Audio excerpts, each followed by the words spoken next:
Bienvenue à tous, c'est Info Soir. Voici les titres de ce jeudi. Sa Majesté le roi Mohamed VI reçoit un appel téléphonique de son frère, Sa Majesté Hamad Ben Issa Al Khalifa, roi de Bahreïn, qui a notamment informé le souverain de la décision du royaume de Bahreïn d'ouvrir un consulat général dans la ville de Laayoune. Le Maroc informe le Conseil de sécurité de l'opération menée à Al-Girgaret et les derniers développements dans la zone. Dans ce sens, 2 lettres ont été adressées à l'instance exécutive des Nations Unies par l'ambassadeur représentant permanent du Maroc à l'ONU, Omar Hilal.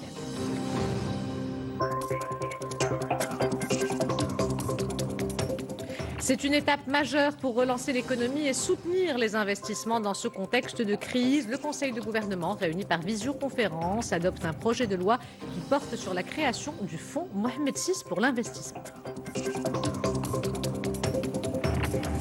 La Fondation Hiba continue à dénicher de jeunes musiciens et leur permet d'enregistrer et produire un titre dans des conditions professionnelles. Cette édition va connaître la participation de l'artiste multi-instrumentiste international Aziz Hmaoui qui sera en charge d'arranger les œuvres des lauréats. C'est à découvrir dans la chronique de Samia Halissi. Madame, Monsieur, bonsoir. En ouverture de cette édition, cet entretien téléphonique, Sa Majesté le Roi a reçu ce jeudi un appel téléphonique de son frère, Sa Majesté Hamad Ben Issa Al Khalifa, roi de Bahreïn, qui a notamment informé le souverain de la décision du royaume de Bahreïn d'ouvrir un consulat général dans la ville de Laayoune, une décision qui fera l'objet de coordination entre les ministères des Affaires étrangères des 2 pays. Les détails du communiqué du cabinet royal avec Oussama Al-Baqali. Selon le communiqué du cabinet royal, cet appel s'inscrit dans le cadre des relations fraternelles, sincères et de l'estime réciproque unissant les 2 souverains et les 2 familles royales et traduit l'approche de consultation et de coordination permanente entre les 2 leaders ainsi que les relations de coopération fructueuse et de solidarité continue entre les 2 pays frères. À cette occasion, Sa Majesté le roi Hamad Ben Issa Al Khalifa a informé Sa Majesté le roi de la décision du royaume de Bahreïn d'ouvrir un consulat général dans la ville marocaine de Laayoune, une décision qui fera l'objet de coordination entre les ministères des Affaires étrangères des 2 pays. Lors de cet appel, Sa Majesté le roi Hamad Ben Issa Al Khalifa a salué les décisions ordonnées par Sa Majesté le roi Mohamed VI dans la région d'El Girgaret, au Sahara marocain, et qui ont abouti à une intervention décisive et efficace pour préserver la paix et la stabilité dans cette partie du territoire marocain et à garantir un flux normal et sécurisé des personnes et des biens entre le Royaume du Maroc et la Mauritanie. Sa Majesté le roi Mohamed VI a exprimé à Sa Majesté Hamad Ben Issa Al Khalifa ses vifs remerciements suite à cette importante décision qui traduit la solidarité continue entre les 2 pays frères ainsi que sa haute considération pour les positions constantes du royaume frère du Bahreïn soutenant l'intégrité territoriale et l'unité nationale du royaume du Maroc. C'est une intervention qui a été menée par les forces armées royales sur instruction de Sa Majesté le roi Mohamed VI. Le Maroc informe le Conseil de sécurité de l'opération menée à Al-Girgaret et les derniers développements dans la zone. Dans ce sens, 2 lettres ont été adressées à l'instance exécutive des Nations Unies par l'ambassadeur représentant permanent du Maroc à l'ONU, Omar Hilal. Les détails avec Amina Mtral. Une intervention salutaire et couronnée de succès au niveau du point de passage de Girgaret. Ce sont les mots employés par l'ambassadeur représentant permanent du Maroc à l'ONU. Dans 2 lettres adressées au Conseil de sécurité, Omar Hilal parle d'une opération des forces armées royales qui a permis de mettre fin au blocage causé par les milices du Polisario et de rétablir la circulation civile et commerciale au niveau de ces axes routiers reliant le Maroc et la Mauritanie. Toujours selon ces documents, aucune victime n'a été enregistrée durant cette action non offensive et sans aucune intention belliqueuse, car l'intervention de sécurisation avait pour unique objectif de mettre un terme définitif aux violations inadmissibles par le Polisario du cessez-le-feu, des accords militaires et des résolutions du Conseil de sécurité à Girgaret. Cette opération pacifique s'est d'ailleurs déroulée en présence de la MINURSO qui l'a observée entièrement.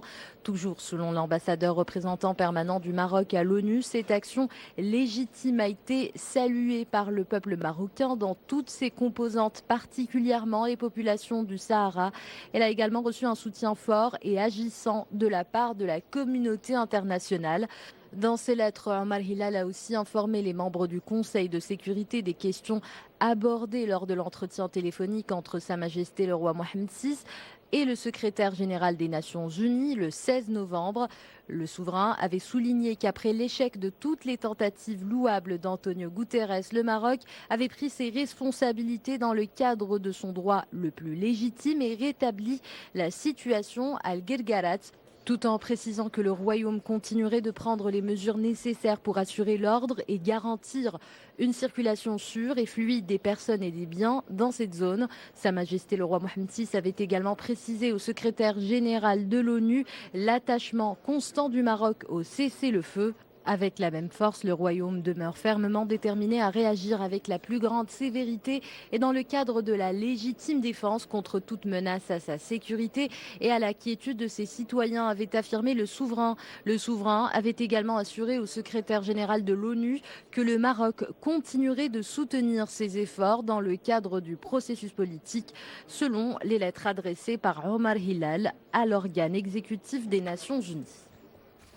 Et toujours afin de garantir le libre passage des biens et des personnes dans la zone démilitarisée de Guelgaret, plusieurs eurodéputés et d'éminentes personnalités politiques européennes ont lancé un appel au haut représentant Joseph Borrell pour soutenir le Maroc dans ses efforts. Les signataires ont rappelé, je cite, qu'il est essentiel d'assurer l'ordre sur ce territoire et d'assurer un trafic sécurisé dans cette zone stratégique.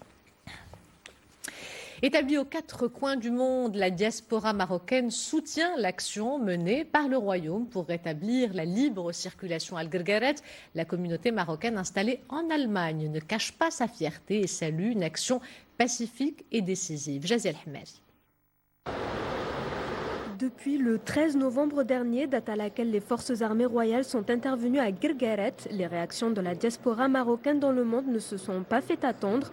L'Allemagne n'est pas en reste, c'est avec beaucoup de fierté que les Marocains qui y sont établis ont exprimé leur soutien à cette opération. Nous remercions avant tout Sa Majesté le roi Mohammed VI, mais aussi les phares pour avoir agi de manière à sécuriser cette zone. Les phares défendent depuis toujours l'unité territoriale du Maroc.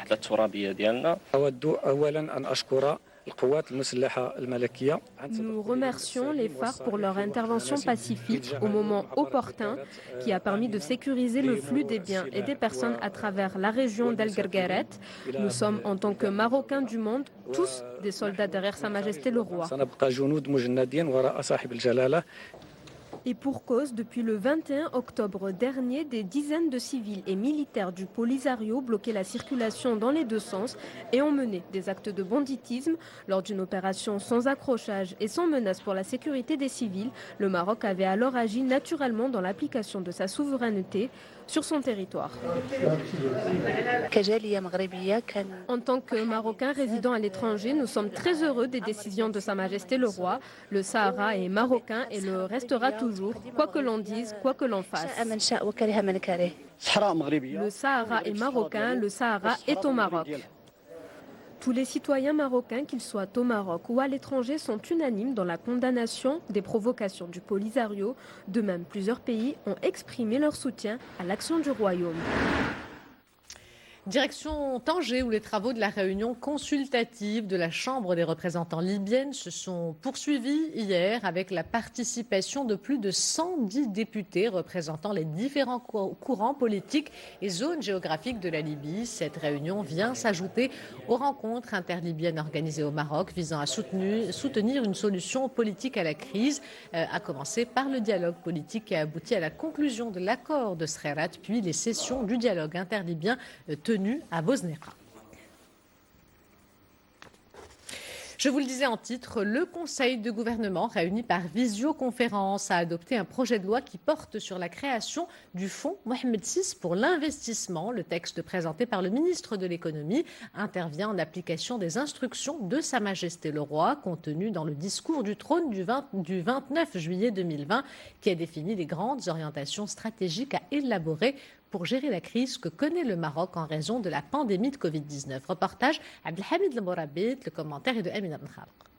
Une bonne nouvelle pour le tissu entrepreneurial. Le projet de loi sur la création du Fonds Mohammed VI pour l'investissement a été adopté en Conseil de gouvernement. L'objectif de ce nouveau fonds, accompagner des grands projets d'investissement ou encore contribuer au capital des PME. Une bouffée d'oxygène pour ces structures frappées de plein fouet par la crise du Covid-19. C'est dans le but de lancer le plan de relance économique qu'il a été décidé de créer une société par action dénommée Fonds Mohamed VI pour l'investissement, pour laquelle une enveloppe de 15 milliards de dirhams a été allouée sur le budget général de l'État. Son conseil d'administration sera présidé par le ministre en charge des Finances. Ce projet de loi intervient en application des hautes instructions royales contenues dans le discours du trône du 29 juillet 2020, discours qui a défini les grandes orientations stratégiques pour la gestion des conséquences de la pandémie. Le nouveau fonds fonctionnera selon une feuille de route précise. Le nouveau fonds s'assigne pour objectif de contribuer au financement des grands projets d'investissement et de les accompagner au niveau national et territorial et de contribuer par le biais de fonds sectoriels ou thématiques au capital de petites ou moyennes entreprises. Il participera aussi au capital des grandes entreprises publiques et privées actives dans les domaines que le fonds considère comme prioritaires.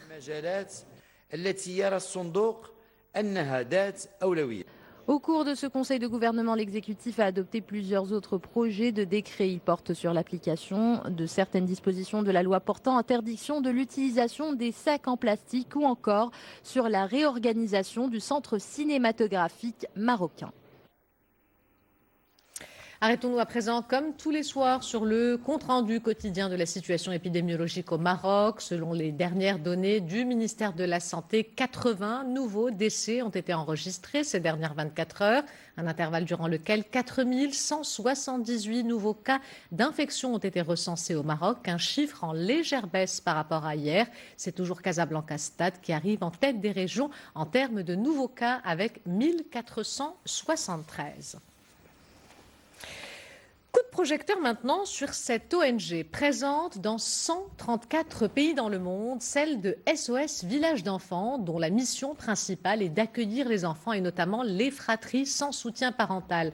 L'association compte 5 structures au Maroc. L'une d'entre elles nous a exceptionnellement ouvert ses portes. Il s'agit du village de Dar Bouezza qui fête aujourd'hui ses 20 ans. Malgré la crise sanitaire, les éducatrices appelées Maman SOS restent mobilisées 24 heures sur 24 pour le bien-être et l'équilibre des enfants. 2 paramètres, vous allez le voir, mis à rude épreuve par le confinement. C'est un reportage de Salima Benabou et Saïd Benzizou.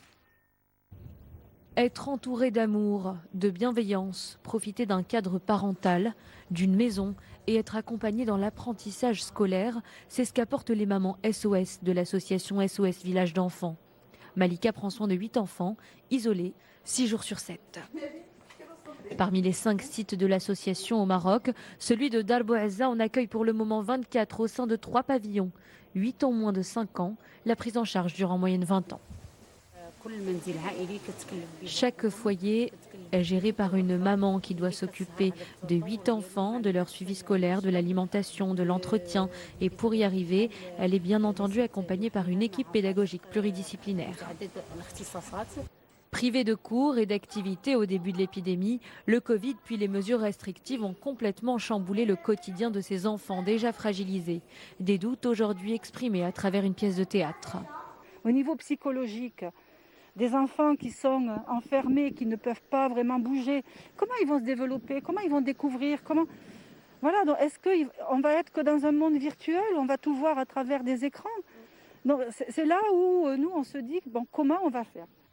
Au-delà de la façon de travailler, le sujet de préoccupation s'avère être la protection de ces enfants dans l'après-Covid.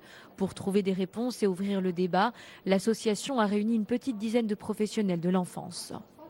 Comment peut-on permettre à des enfants de cet âge de s'adapter, d'être créatifs? Et c'est à nous de les suivre parce qu'on ne se prépare pas pour aujourd'hui, on se prépare d'ici là une vingtaine d'années, une trentaine d'années. Aujourd'hui, on essaye de voir quelles sont les solutions pour que le après soit quand même plus vivable pour eux. C'est vrai qu'il y avait une crise, mais il y avait également des opportunités, il y avait des leçons à tirer. Donc l'enfant, c'est une catégorie vulnérable qui est touchée par ce contexte de tension. Allez, tout le monde chante. Heureusement, dans l'enceinte du village, ces enfants vivent quasiment normalement grâce au travail remarquable des éducateurs. Ils ont d'ailleurs célébré ensemble les 20 ans du village. L'association prévoit dès l'année prochaine d'ouvrir un nouveau pavillon pour accueillir 5 enfants supplémentaires. Une nouvelle ambition qui rappelle que les dons sont plus que jamais nécessaires. C'est une première mondiale. Un robot femme 100% marocain s'associe à la campagne de lutte contre les violences faites aux femmes. Ce projet est le fruit d'une collaboration entre le Fonds des Nations Unies pour la population et l'université marocaine Qadi Iyad de Marrakech. L'idée est d'explorer les moyens de l'intelligence artificielle dans la lutte contre toutes les formes de discrimination à l'égard des femmes et des filles. Reportage d'Hassan Houben, récit Mamadou Diaye. Son nom est Chama, il s'agit du premier robot-femme 100% conçu au Maroc. Une prouesse de l'intelligence artificielle dont l'objectif est d'accentuer la lutte contre les violences faites aux femmes et aux filles. C'est un projet réalisé par les étudiants de l'université Qadi Iyad de Marrakech et leurs enseignantes. C'est le tout premier robot marocain qui participe à une campagne de lutte contre les violences faites aux femmes. L'idée est que les femmes victimes de violences puissent se confier à cette machine de façon tout à fait ouverte, mieux qu'avec une personne. Chama prend part à la campagne des séjours d'activisme contre les violences à l'égard des femmes et des filles à travers cette vidéo de mobilisation. Celle-ci a été lancée ce 25 novembre sur la plateforme digitale de l'UNFPA, une manière d'associer l'intelligence artificielle à la lutte. Notre équipe va travailler sur l'élaboration de programmes qui permettent aux femmes d'exprimer leurs problèmes sur Internet à travers des plateformes et applications. L'Internet, les applications sur le web. Cette collaboration avec le Fonds des Nations Unies pour la population et l'université Qadi Iyad vient récompenser les efforts des étudiants, chercheurs et leurs enseignants dans le domaine de l'intelligence artificielle. Cela aide à exploiter les recherches scientifiques dans le domaine social. Les violences faites aux femmes et aux filles restent une préoccupation des autorités. La prévalence des violences dépassait les 54% en 2019. Elle était de plus de 31% cette année pour la seule période du confinement. Avant d'ouvrir la page culturelle, cette triste nouvelle, la scène artistique est en deuil. Mahmoud Idrissi, pionnier de la chanson marocaine, est décédé des suites du Covid-19. Il avait 72 ans. Le chanteur et compositeur avait été admis il y a quelques jours dans un hôpital de Casablanca après la dégradation de son état de santé. La voix de Mahmoud Idrissi a marqué la scène musicale marocaine pendant des années. Sa chanson, Saïda, lui vaudra une grande popularité composée par l'artiste lui-même. Elle a suscité un engouement général jusqu'à devenir une chanson culte du répertoire marocain. Et c'est l'heure maintenant de décrypter l'actualité culturelle avec, comme tous les jeudis, la chronique de Samia Halissi. Samia, bonsoir. Bonsoir. Alors, vous nous parlez ce soir d'une belle opportunité offerte aux artistes pendant cette période difficile. Une opportunité de taille, Ihsan, pour les artistes qui, comme vous le dites, passent vraiment par une période délicate en ce moment en raison de l'annulation de tous les festivals et de tous les concerts. Une initiative de la fondation Hiba qui s'est chargée de faire un casting ou plutôt un concours à la suite duquel 3 artistes ont été sélectionnés. Les heureux élus bénéficient d'un enregistrement gratuit jusqu'au 3 décembre et cerise sur le gâteau, eh bien, ils sont encadrés par l'artiste Aziz Sahmaoui, l'artiste multi-instrumentiste international qui sera en charge d'arranger les œuvres des lauréats et de superviser les enregistrements. Oussama El-Bkali et Imad Abdel-Hilaire ont suivi cet après-midi le passage au studio de l'artiste tangéroise Sarah Arish. On regarde. Depuis ce matin à la Fondation Hiba, une mélodie entraînante retentit dans les studios d'enregistrement. Celle de Sarah Arish, auteure, compositrice, interprète tangéroise, venue spécialement de la perle du Détroit pour enregistrer son premier titre. Ukulélé en main, la jeune chanteuse invite à un univers cosmopolite.